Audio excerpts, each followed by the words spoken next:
Coming up in today's show, stocks finished the 8th consecutive week higher, prices fall for the first time since 2020, the Santa Claus rally kicks off today, Warren Buffett buys the dip in oil, President Biden paves the way for federal legalization of cannabis, and she's back, the latest trade from one of Wall Street's best, Nancy Pelosi. Let's go, guys.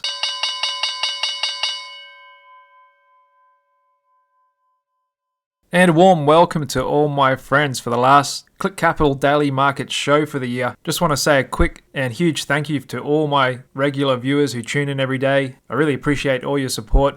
I started this channel in January. In under 1 year, it's grown to almost 5,000 subscribers, which is a lot more than I expected, and I really enjoy making this show every day. And I look forward to bringing you bigger and better things next year. And so I'll be taking a bit of time off over the Christmas and New Year's break to spend some time with family and friends, and I'll be resuming the daily show on Tuesday the 9th of January. Have a comeback this time next week, where I'll be doing a special end-of-year recap, going through all the themes and trends, best performing assets, worst performing assets this year, and we'll take a look at some forecasts going into next year and what could be the surprises coming from markets and where the opportunities may lie. So here we are today, the last trading day before Christmas. Today officially marks the start of the Santa Claus rally period. That's the last 5 trading days of the year and the first 2 trading days of the new year. And typically in that time, stocks will rise about 80% of the time for an average gain of 1%. But I'll show you more stats on that soon. First, just taking a look at market breadth. Was a little bit checkered here today. And this is typically the pattern we'll see around Christmas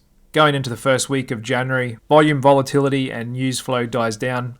It's a good time to take a step away from the markets and come back refreshed in the new year. Just looking at the S&P 500, closed a little higher today. Still only about 50 points away from all-time highs up here. And just looking on a weekly chart, we've just put in 8th consecutive candle of higher weekly closes. And that's the most we've had for quite a few years. You'd have to go back to 2017 to find a similar pattern. But we are now up in this big resistance zone. There's a look at the weekly chart of the NASDAQ Qs, just sitting above that all-time high made back in November 2021. Same with Dow Jones Industrial. However, it's a much different story looking at small caps. Russell 2000, still about 20% or so away from all-time highs. And looking at micro caps, about 37% away from those all-time highs. But like I said, come back this time next week for my end-of-year recap, and I'll let you know how all the major indices, sectors, and what the best performing assets were this year. And we'll take a big step back and kind of get a bird's eye view of what all major markets did this year. And we'll come back into the daily charts in a bit. First, let's just take a look at today's news and what data we got out there. So the most important piece of economic data we got today was that of personal consumption expenditures, PCE. That's the Fed's favorite measure of inflation.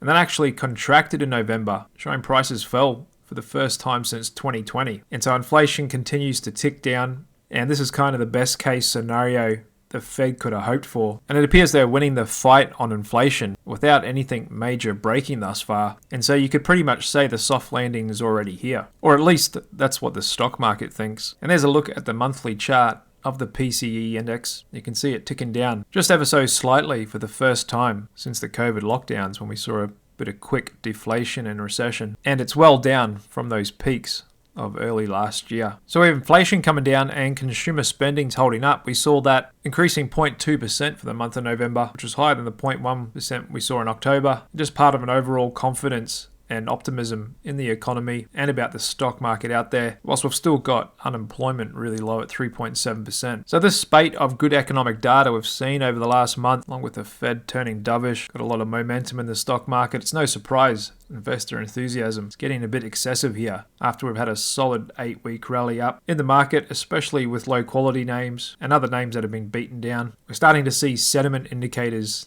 nearing records where we typically see short-term tops in the market. And one of the most obvious being is the options market, which for the last trading day before Christmas, 38.6 million contracts, is pretty busy. What's more unusual is 58% of the volume is calls. That's a huge imbalance. And 61% of those options are expiring in 5 days or less. We've also got other sentiment indicators like the Fear and Greed Index, really elevated here at 77 in the extreme greed zone, and it's been in the greed zone for over a month now. In addition to that, we've got the AAPL Investor Sentiment Survey, a weekly survey of investors' view on the financial markets for the next 6 months, currently sitting at a 2-year high, 52.92. The last time we saw levels that high was 2021, before the market peaked out and then fell a lot last year. We've also got bearish sentiment at multi-year lows as well. So the translation of all that, the crowd is bullish, there is a consensus that we're going to go up and up, and most people that want to get long are already long in this market. But has Santa Claus already come and gone after the last 8 weeks of gains? A lot of people are expecting him to show up again this year and thinking we should drift higher going into the new year, which does happen almost 80% of the time. And when the Santa Claus rally does show up, historically speaking, that correlates with good returns for the coming calendar year. However, if the Grinch shows up instead and we don't get the Santa Claus rally, that is a bad omen for the market, and most of the time we'll see lower prices than when we start the year. And so you could think of this as the Santa indicator. Just like the returns from January can also correlate with the rest of the year as well. And looking at this year, we pretty much got every seasonal pattern as expected. Pre-election year, Santa Claus rally, the January performance, a softening mid-year into October, end-of-year rally, we got it all this year. And the consensus is we're going to get the same next year. In a lot of articles like this, the S&P 500 is going to gain another 20% next year. However, for that to happen, the economy will have to avoid recession, and some major macro indicators like the yield curve inversion, contraction in M2 money supply, increase in corporate debt defaults, a lot of these big indicators would truly have to be different this time. And that could lay the grounds for a nasty surprise, because we do have American households invested in the stock market like never before, with US household equity share of total financial assets coming in at 36.3%, one of the highest levels we've seen over the last 80 years, and just below those peaks from 21. And looking back, historically, when households own a high percentage of equities in their investment portfolio, future stock returns tend to meaningfully lag historical averages. From 1952 to 2016, the long-term total annualized return of the S&P, including reinvested dividends, is 11.4%. However, when the household share of stock holdings is one standard deviation above its long-term average, stocks return just 4.1% annualized over the preceding 7 years. So the bulls are definitely back, and Fed Fund futures are forecasting that the Fed's going to start cutting rates in March and will cut rates at every single meeting next year. And so when that happens, are the bulls going to like the reason that the Fed is doing that? Is it just because inflation is coming back down to 2%? Or are we going to see a sudden turn in the economy, maybe a geopolitical surprise, unemployment shoot up above 4.5%, a proper banking crisis from commercial real estate, a war in the Middle East sending oil towards $100, maybe an uptick in inflation again? Or is everything just going to be hunky-dory and none of that happens, and AI keeps driving productivity growth and increasing profit margins as it allows a lot of major companies to lay off staff and replace them with machines, increasing earnings per share and accelerating this bull market in stocks? I guess we'll just have to wait and see. But according to Fed Fund futures, interest rates are going to be meaningfully lower by this time next year.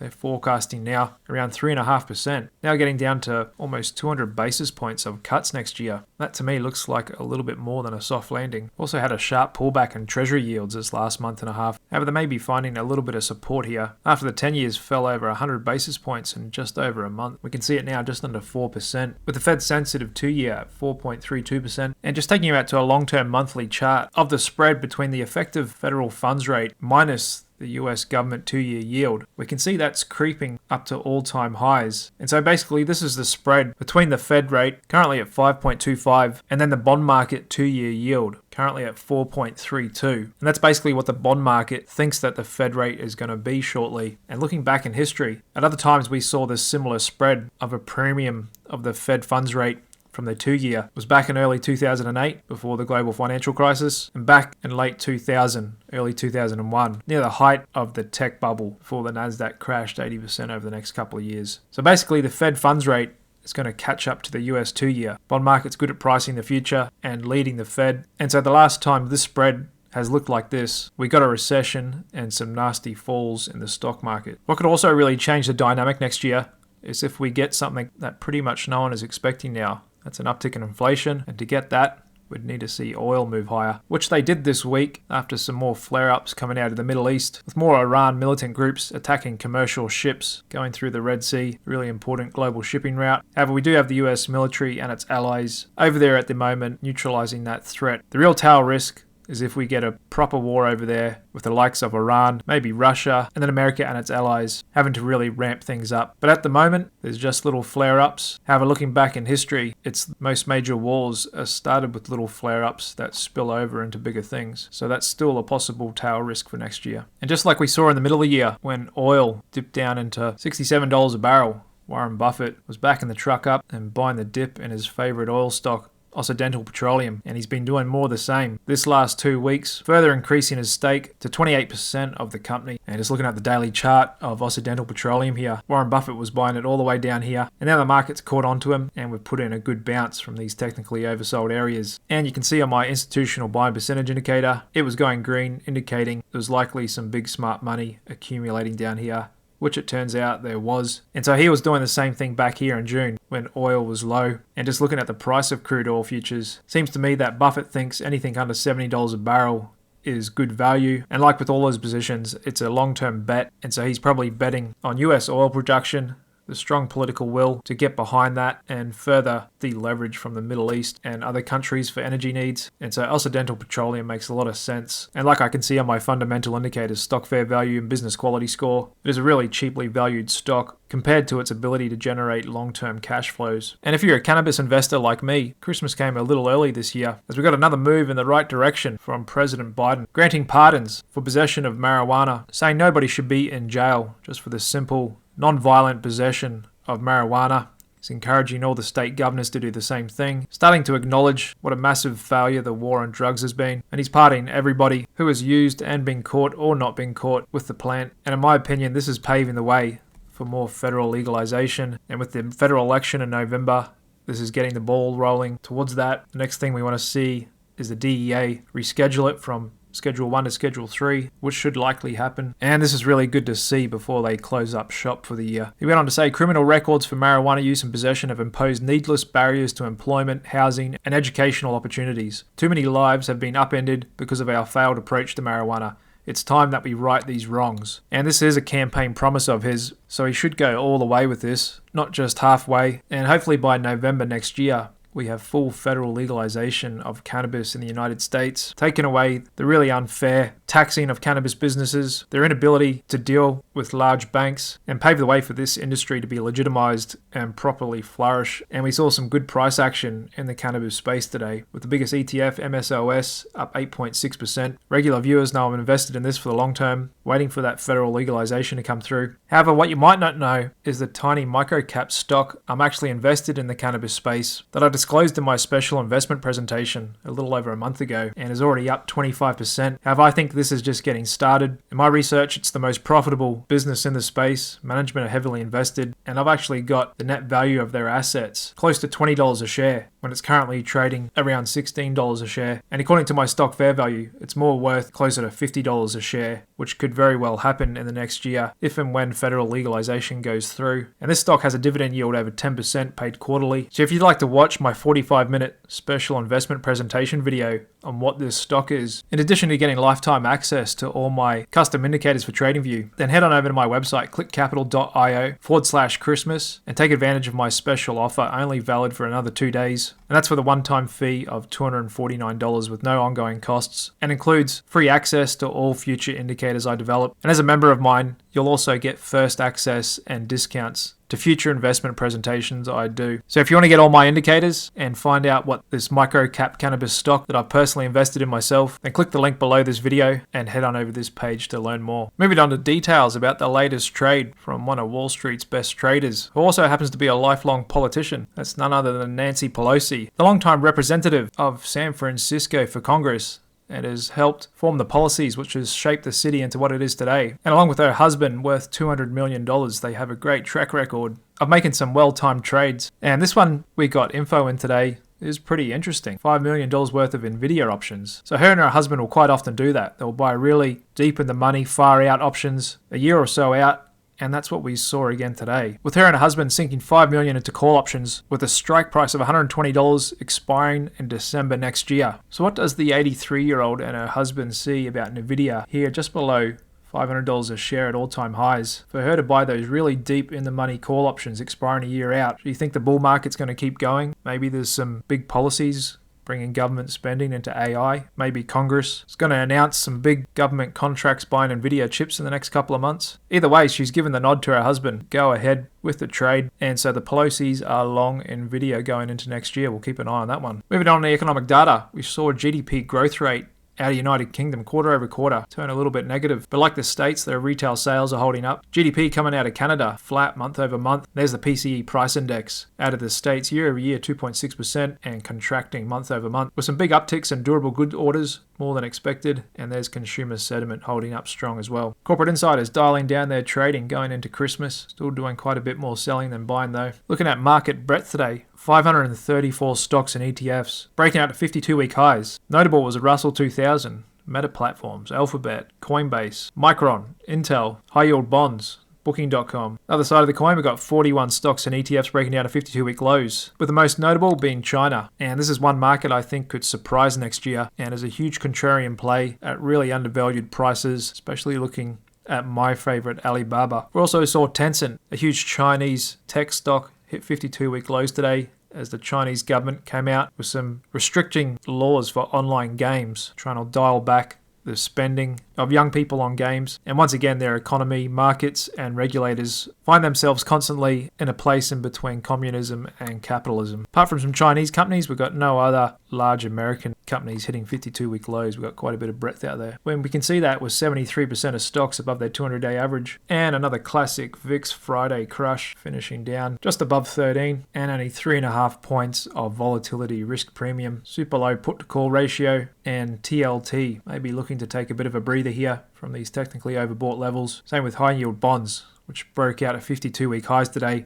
However, looking at my institutional buying percentage indicator, that's getting quite bearish down there at 31%. And I can see on my VWAP extremes indicator, we're at 3.2% above the 50-day VWAP, which is nearing extremes as well. And if you want to get lifetime access to this institutional buying percentage indicator, which works on all assets around the world on the daily time frame, I use it myself every day to find trades. Then head on over to my website, clickcapital.io, click on the red Christmas banner up the top, and then just enter your email and TradingView username, and I'll give you access to that indicator and all 22 of my others today, including my latest investment presentation, so you can find out what micro-cap cannabis stock I've just invested in and I think has a lot more upside potential over the next year. There's a look at the dollar index, inching a little bit lower, just above 101, and there's Bitcoin with a lot of momentum in this. And since I'm mostly a mean reversion trader with these mean reversion indicators, when a market like Bitcoin currently has this much momentum, you don't want to fade that. So these are overbought signals I wouldn't take, and you can use my indicator like range strength, which you can see here in the red, shows there's a lot of momentum in this market. So ideally, you want to take mean reversion trades when the market is ranging, and we can see that as green. Same deal with Ethereum, the second largest crypto out there. It's been on an absolute tear these last couple of months and is looking primed to break out again. Commodity index has sold off over the last month. However, we've still got gold holding up there, actually perking up a bit above $2,080 an ounce today. And this candle right here is all-time highs in the precious metal. And once again, gold just keeps pushing up and flirting with those levels like it's been pretty much doing all year. The best buy signal we got was back down here in early October. A lot of my technical indicators were firing off there, and we've pretty much just ripped up over $200 an ounce since then. There's a look at agricultural commodities, ETF DPA, getting a little technically oversold here. That's thanks to some assets like sugar, which I think is close to a bit of a short-term bottom here. However, others like orange juice, after trading really strongly all year, may have a little bit more weakness ahead. It was a slightly up day across international stock indices to finish the week out. I think we could be putting a bottom in here in China, and the ASX 200 looking a little toppy. The big dynamics in the market over the last month and a half is the huge outperformance of high beta stocks, low quality stocks versus more defensive, low volatility stock. Another dynamic going on is the outperformance of the Russell, small caps versus large caps, and the breakout of consumer discretionary versus consumer staple stocks. Over to stock sectors, apart from cannabis, the second best performing sector today was shipping stocks, and then biotech having a nice rip up again today, with the losing sector being solar stocks, followed by consumer discretionary and AI bots. Still got the BlackRock barometer holding up really good. That's a good sign medium term for the stock market. And the world's largest shipper, Maersk, trading sharply higher on the back of what's going on in the Red Sea as that's increased shipping rates. And it was a pretty flat down day for the mega cap 7. There's Apple pulling away from all-time highs. Microsoft's kind of flat. Google, one of the best performing ones. And Nvidia just hovering below $500 a share, with a little bit of flatness in Amazon, Tesla, Meta, and Netflix. Over to meme stocks, we saw a good pop-up in Rocket Lab today on the back of news of a new contract with the US government. There's a look at Alibaba pulling back a little bit today, and one of my favorite stocks this year, Intel, breaking out 52-week highs, been performing really strong lately, and a little bit of softness in the old economy stocks. There's Walgreens, Macy's, and 3M. And one thing I'll be looking for next year is if these vulnerable regional banks can hold up, because that I think is a tail risk in the market. However, for now, just like the big guys, they're really liking these lower bond yields, helping to relieve some pressure off their balance sheets. All right, guys, there it is, 47.54 on the S&P 500. Monday is Christmas and a public holiday in the markets. There's only 4 trading days left in the year. They're typically really low volume, low volatility, slow news days, and that's why I'm taking some time off to spend with family and friends. However, I will be back this time next week for the end of year recap, take a look at all the trends, best performing and worst performing assets this year, and what I think going into next year and what could be the contrarian plays. Other than that, that's it for the daily show this year. Again, I just want to say a huge thank you to all you guys who tune in every day. Hit that like button, drop comments. I really do appreciate all of that. I love making these videos. I think they've helped make me a better trader and investor, and I hope that's doing the same for you as well. And I look forward to making it even bigger and better next year. I know you got a lot of choice on YouTube, but I want to be #1 in the daily market review niche. And so I just want to say thanks very much, because I couldn't do it without you guys' support. So that's it for now. Just want to wish you and your family a Merry Christmas. I hope you have a safe and relaxing break, and I hope to see you again this time next week for my end of year recap and review. That's it for now, guys. Take care and see you soon. Cheers.